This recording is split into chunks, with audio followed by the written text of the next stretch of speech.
Hello, Active Sage here on the Sage channel, and this is going to be a relatively quick, hopefully, tutorial on how to get your own custom character skin into Space Engineers, and it'll actually give you a few tools to start building your own custom character as well. So first off, the first thing you're going to want to do is go to my Steam Workshop files, and you're going to want to find this mod right here. It is the custom character skins tutorial.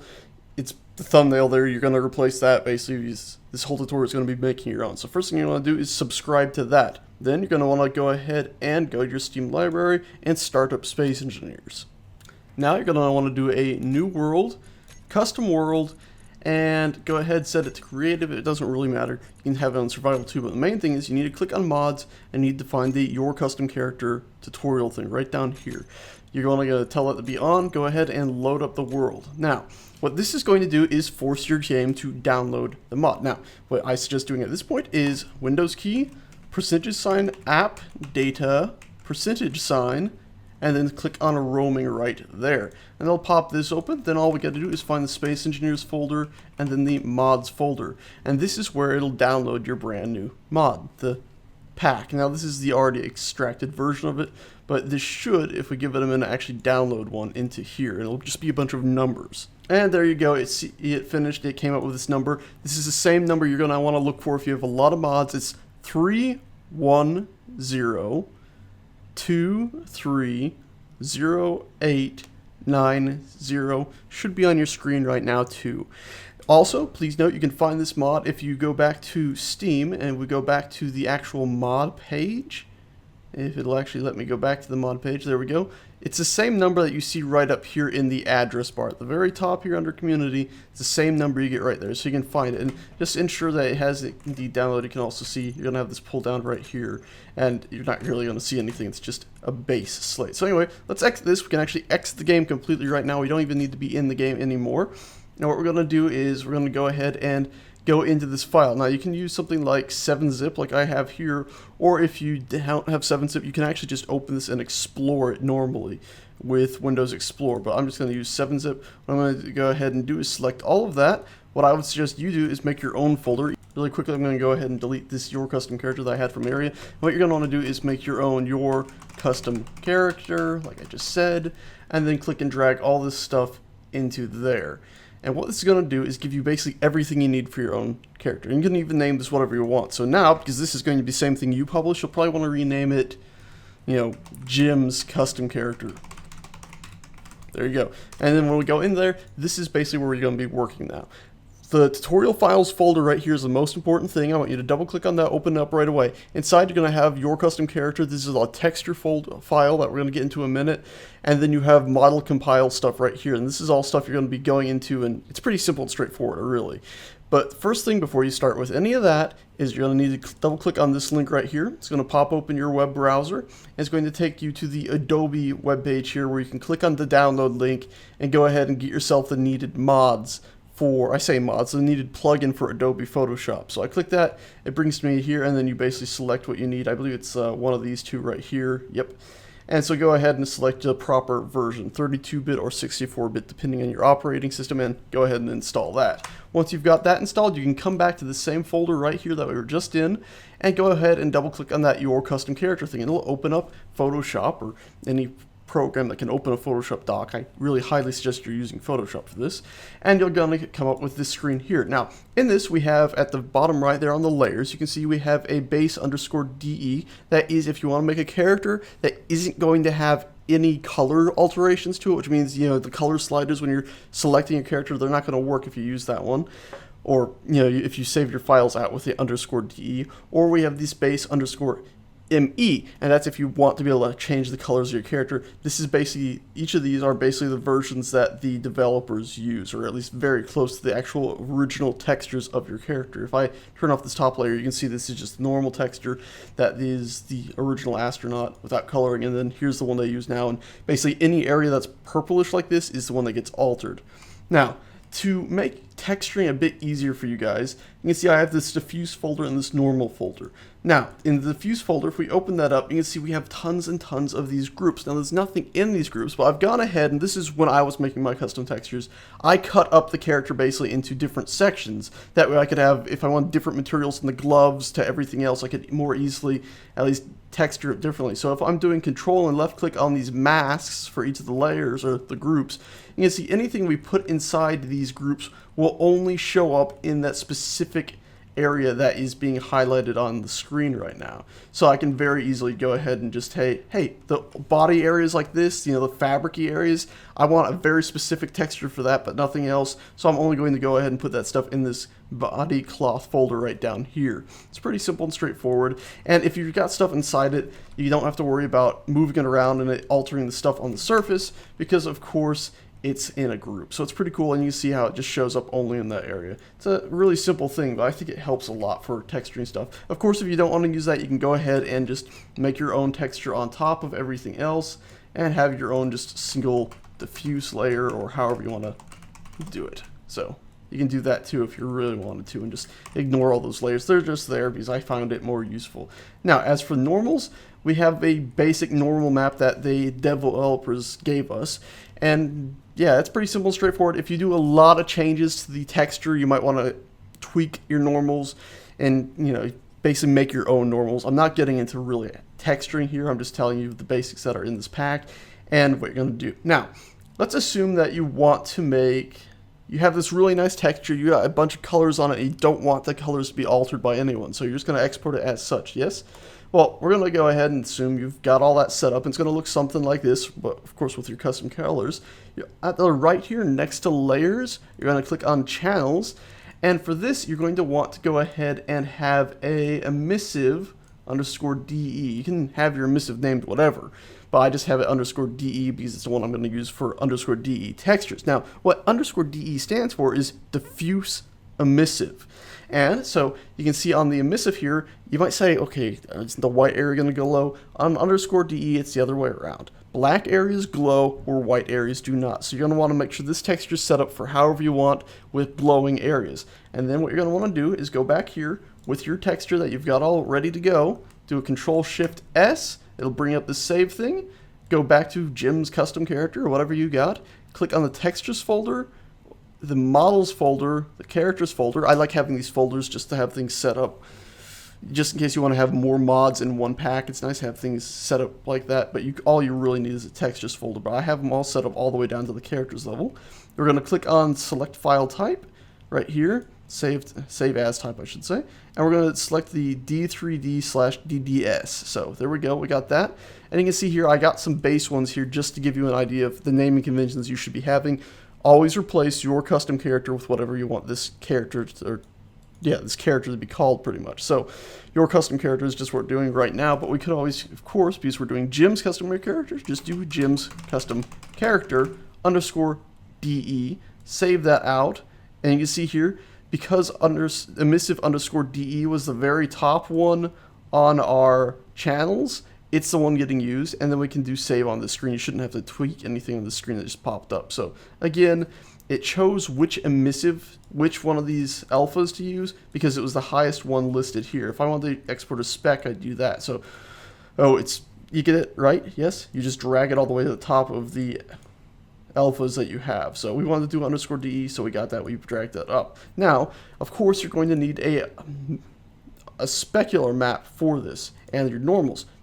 For Space Engineers characters, you have a underscore in S, which is normal spec. So what you're going to want to do is go ahead and make your spec. Often I end up with a folder called spec, and no, that's not a folder. That was just a group. That was just something else. But I end up with a group called spec, and I end up with my spec texture here. But for this, I have to be black and white. So what I do then is select the whole folder. Usually I copy it. That way I have a duplicate of it. So just Alt drag to get copied, Control E to merge that all down, Control A and Control C. Of course, this one's empty because it's for demonstration purposes, but if it was actually something here, we could be having something like this and like this, and that's just example to show that I am able to copy it. If it was all in the group, a bunch of different levels, they would have all been merged down because I had selected the top group layer and did the Control E, then Control A, Control C on that. Then I go into my channels, I select the spec _ns, I do a control A and control V, and they should be copied in there. Now you can see these are offset because my material, or my material that I was pasting in there didn't take up the full screen. If you got a texture taking up the full 1024, you're not going to have to worry about when you paste it in there it being offset. So you don't have to worry about that. Anyway, let's go ahead and delete this because we don't actually need that there. What you're going to do now for exporting is, of course, drag that normal spec all the way up to the top of them because that's your specular map. Remember, that's what this little thing is. And now we're going to do a... Come on, there we go. We're going to do a Control-Shift-S again. We're going to go ahead and once again select the D3D/DDS texture. We're going to go back into our textures folder, models, characters, and it's the same exact place we'd saved out Jim's custom character _DE. We're just going to do the same thing, except for instead of DE, it's normal spec. And we're going to save that right here. There we go. You can see it's saying it's going to use the spec texture, and we can just say save on that. And there we go. Technically, we've just done all of the actual texture exporting. We're actually done in Photoshop. Of course, I skipped through actually making your own custom textures, but that's up to you to come up with what you want there and how it to look and everything. At this point, you're going to go ahead and go into model compile files that I have here. Remember, this is inside the originally called Your Custom Character, but we named it the Jim's Custom Character tutorial files area, where we originally got that Photoshop file from, into model compile files. And in here, what you're only going to do is change this from Your Custom Character to whatever you're calling it. So in this case, Jim's Custom Character. And I'm actually going to copy that, just the text there, and copy it down to this second one here because you have to change the text on that as well. So there we go. And then we're going to go into it. And this might seem bewildering at first, but it's pretty simple. You just got to change a few text fields in here, similar to what we just did with the actual file names. Right up here where it says model name, you're going to change that to the model name of Jim's Custom Character. And by the way, you might notice I have _model on these. You don't actually have to have that. I'm just keeping it that way for it's a little easier to keep track of everything. And then we're going to come down after you've done that renaming up here. You're going to look for anything like this, where we have a texture and all these slashes here, and then Your Custom Character, and the same with this one and Your Custom Character. You're just going to select the Your Custom Character stuff and put in the name you have chosen into all of these. It's pretty simple and straightforward. We keep going through all these really quickly. Of course, there is a find and replace in a lot of these programs, so I'm not using them. I'm doing the slightly old-fashioned backwards way. And just go through. There we are. One last row. And what this will do is basically apply your textures to all the different parts of the character's body. So there we go. We got all that set up now. We just do a Control S on this, close it. And now what we're going to want to do is select both of these files and do a Control C on them. And now we're going to go ahead and pop open this stuff here. We're going to go to wherever you have your Space Engineers installed. You want to go to, well, find your Space Engineers installed. So let me get there really quickly.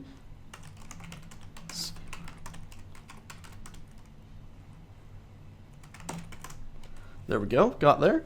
And if you don't know where that is, you can see here at the very top, I have this little text here. It's pretty much program files, Steam, or program files x86, Steam, Steam apps, common, Space Engineers. Again, that's program files x86, Steam, Steam apps, common, Space Engineers. Once you're here, go into the tools folder and then paste those files that you had copied.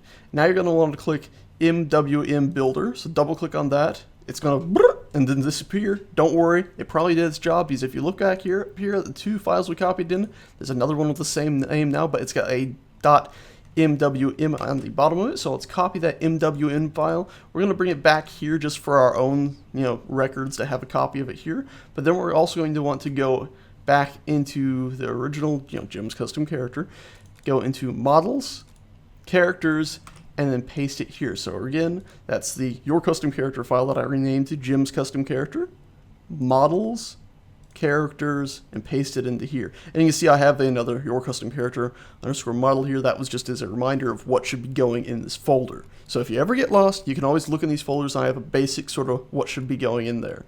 And now we're done with that section. All we got to do now is go back over here and change what's inside this. So again, that's at the very top. We're going into the data folder now, and the custom character underscore your custom character. Again, I'm going to suggest changing this name, but you can leave this one completely as it is. The naming of this file doesn't really matter at all. I just like to have mine, slightly named so they make more sense. We're going to pop into here, opening that up, and this is really simple. At the very top here, you see where it says name, and then there's your custom character display name all shoved together there. This is basically where you stick your display name. What do you want your character to be called? And this one, you can actually have spaces and all that in there, so we put Jim's custom character in there.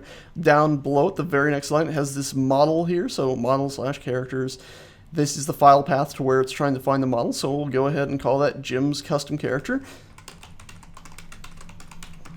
And remember, this one cannot have spaces or anything in it because it's directly calling that model that we just generated a second ago, and then we're done. We're done with that. So that's it. We're done there. And in fact, we're actually done with everything now. So what we can do now is, well, before you publish it, you're all, of course, going to want to go ahead and make your own custom thumbnail that'll show up on the Steam Workshop, but for now, we're just leaving this as is. But when you do that, just make sure you save it out as a JPEG and stick it here. But now we're actually going to go back into the game. And once we're in the game, we're going to go to let's go to, we can go back to this world that we had earlier. We'll do mods. Your custom characters tutorial one. We can even uninstall that if you like, as long as you haven't actually selected it. It shouldn't cause any problems. But now we can go up here at the very top. You'll see this little folder that means local mod, which means it's only existing on your machine and not the Steam Workshop. We'll double click that. It'll install it here. We can go ahead and load that up. Remember, you have to be in offline mode for this to work with the local mod. Anything you set to public, or I say public, anything you set to an online mode, such as private or friends, or even, private or friends, it's going to actually limit you to only using mods that are on the Steam Workshop. These will crash other people's games otherwise, or at least cause them serious grief. So anyway, now that we're in here, just to prove that it worked, we can now click on that and you see Jim's custom character shows up. Now, of course, we exported an _DE, so these color sliders don't work. But at least your custom character, however you had it looking, will now be showing up here. And you might notice that this guy is a bit shinier than your normal texture. That's because he has just a very, very simple spec on him right now, which is basically just the normal skin turned to black and white. Anyway, let's go ahead and exit this, and I'll show you how to do the _IMI. It's pretty simple. I'm actually just going to show you like the first simple steps of it. And that is right here. We'll close up the normal map. The normal map for the _IMI version is just the same. You just export a _NS. But if you're wanting to export a _IME version, the first thing you're going to want to do is with your texture, you're going to want to come back to this base _IME, take a color picker and go ahead and grab a pretty bland plain area of this purple. And then any areas on your character that you want to be colored, you're going to want to select them and do select them however you're going to select them, and then fill them in with that color. You might even want to do something like, if you have a lot of detail there and you don't want to be washed out like I was doing that silly way, this is sort of texturing techniques that I'm assuming you already know, but you might want to do something like a multiply, which is a bit too dark, or maybe an overlay, which gets us closer to the original color, or maybe even do that multiply. But of course, you would want to, at this point, because you don't want it to be that dark because it won't work properly, go ahead and brighten that up a bit. So you want to try to figure out, a way to get that original color that we had there just applied onto other things. That's up to you to figure out really in model techniques. Or maybe you just want to have a base flood of that area so it's just a simple color there, which I suggest against, frankly, but, there's different ways to work on things. Or, you could do something like this, which I've really quickly, just because I wasn't feeling too good at leaving it at just that, what I've done here is I've applied that color I grabbed, I've stuck it right over that glove there on the right side of the screen, right there, and I've gone ahead and did a Control U to open up hue and saturation, and I've upped its saturation and its lightness a bit so it pretty much matches the original color. That way that glove would now be colored as well. Now, the thing is, it's not as simple as just exporting this now. What you have to do is, the _IME, as you can see, it's a fair bit different than the _DE. The _IME, it's alpha map. On this one, white areas actually should illuminate, actually are emissive. But these sort of darker areas here, like the one I'm mousing over right now, these areas are actually the areas that are going to be affected by color changes. So what we'd want to do, if we were going to have that glove be colorable, we'd want to go into this _me file. We'd want to select like this little gray here, and we want to cover that area in it as well. That way that glove should also be changing colors. And now, of course, remember, you're going to want to drag that _me1, the emissive, all the way to the top of the 3 that we have down here, or however many you got down there.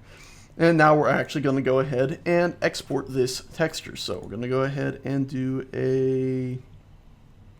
the D3D/DDS. We're going to go up into our textures folder again, our models, our characters, and we're going to export it in here as Jim's custom character dot, or not dot, but _me, and save as, and it's telling us we're going to be using that top one. Okay, and save.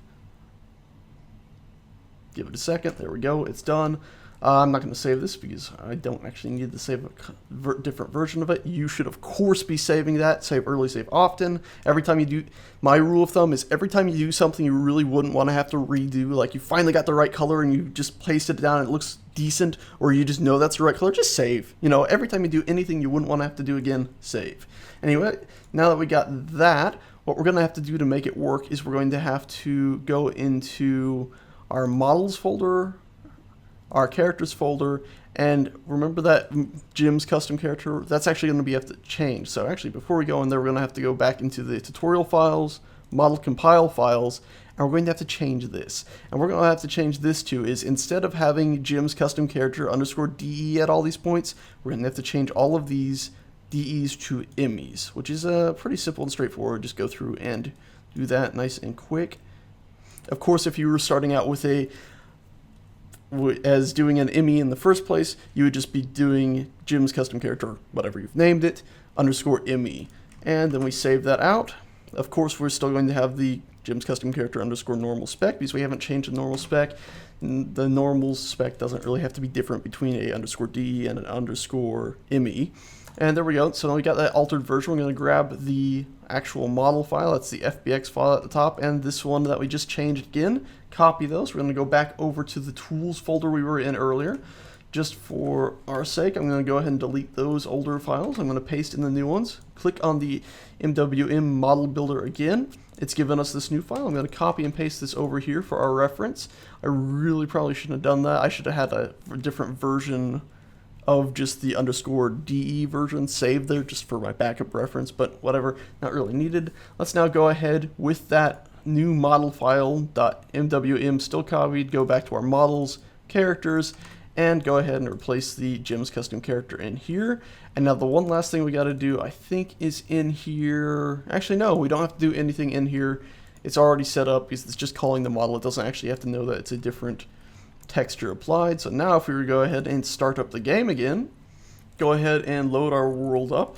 Again, we're going to have the same mod. It'll still be applied because I just, I just changed the files in it, but same mod. Of course, if you were doing the _me, you're basically just doing this little bit different, than I did the first bit. The only real difference between this version and the other version is just the fact that when you're exporting, you have to do the little bit different in Photoshop. But anyway, just to prove that this did indeed work, we're loading it up, and there we go in game. We can run over here, Jim's custom character, and you can see now the colors alterate in those areas, and you'll actually be able to see that we have it's really hard to see here, but you can see that our gloves are indeed actually also colorized because we stuck that bit to them. Yeah, bit interesting, pretty cool. Yeah, it's a lot of fun doing this. I hope this tutorial was of help. Oh, wait, one last thing. Before I go, I should probably note that when you go to upload this, take your custom characters that you have in the actual modding folder, so the one you have stuck in your modding folder, you're going to want to take this, your custom characters or Jim's custom characters, copy it, put it somewhere safe, save it to your actual, like I have a SE modding folder where I have a bunch of mods saved that I'm working on. Save it, to someplace safe where if you ever have to tweak it before, you're going to save it there. Then go ahead and delete all of this stuff that I've given you, like the tutorial files and stuff, delete that. Any textures that you're not going to be using, delete that. Basically just clean up. Otherwise, you're going to be downloading or whoever downloads it is going to get all of that stuff, all your work. Also, once it's uploaded, you're going to get this little file that, let's see, I actually have a backup of your custom characters here. This is my personal one. It should actually have, okay, I've lost it, but we'll have a little like special underscore file in there. You're going to want to keep that because that's actually going to allow you to, if you re-upload, it's going to re-upload and replace your already existing mod instead of making a new one. So just make sure you keep that special little folder that's going to show up in here after you upload. So basically, once you've uploaded, copy that one and go ahead and put it in with your backup, just so you know you got that there. Anyway, that's it, guys. Of course, you can do that slightly cleaner, but for real, I hope this was helpful. Thanks so much for watching, and I'll see you next time.